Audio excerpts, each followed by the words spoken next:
Habang mainit po ang usapan patungkol sa banggaang Marcos at Duterte, nagtrending naman po si Atty. Lenny at ang tama nga kami sa X.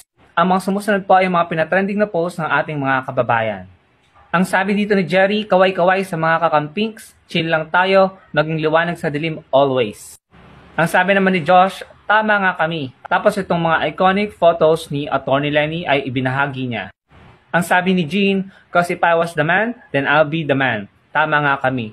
Ang sabi naman ni Ann, tama nga kami as always. I'm proud for standing up for what is right and what the country deserves. Tapos yung iconic photo ni Atty. Lenny Robredo. Ayan po. Sabi naman sa post nito ni Pink Be With You, biggest what if at thought ganong bayan. Proud to be at the right in 2022. Tama nga kami. Mahigpit na yakap inang bayan. Tapos yung photo ni Atty. Lenny at ni Senator Kiko Pangilinan. At sabi naman po dito ni LGR, you never put a good woman down. Tama nga kami, walang pagsisisi na ikaw ang pinili. Yan po ay ilan lamang sa mga post na nagte-trending ngayon sa social media dahil nga po trending na naman sa Atty. Lenny Robredo.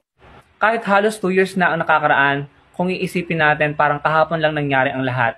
Ito lang po yung eleksyon or yung 2022 election lang talaga, yung tipong kahit tapos na sa ating mga Pilipino, sariwa pa rin yung mga pangyayari. Ang sarap balikan, ang sarap sa pakiramdam na alalahanin mo yung naging movement, yung volunteerism, yung pagtutulungan, yung pagbabahagi ng mga pagkain, yung pagbabayanihan, no, para lamang sa pag-asang pinanghawakan natin at pinangarap nating uri ng Pilipinas. Sa akin talaga, no, gobyernong tapat sana kung sa Atty. Lenny yung nanalo. Bukod sa mga trending post ng ating mga kababayan sa X or sa Twitter, agad din naman po nag-trending ang post na ito ni Atty. Lenny Robredo pagkatapos niya itong ibahagi sa kanyang platform. Ang sabi po sa post na ito ni Atty. Lenny, pakiusap lang na sabayan ng hinahon ang tibay ng paninindigan. Lagit-lagi tayo, hindi kami at kayo. So para sa akin tila nagpapaalala siya na sabayan ng hinahon or pagiging mahinahon ang tibay ng paninindigan. Literal naman pong sinabi yan na Atty. Lenny. Hindi man natin nakamit ang gobyernong tapat at kulay rosas na bukas sa ngayon, pero hindi ibig sabihin na to ay hindi dadating ang panahon na yon. Naniniwala ako na kapag tayo pare-parehong natuto at pare-parehong namulat, pare-pareho po tayong maninindigan sa tama at totoo. At kapag nangyari yon, posible na po ang kulay rosas na bukas.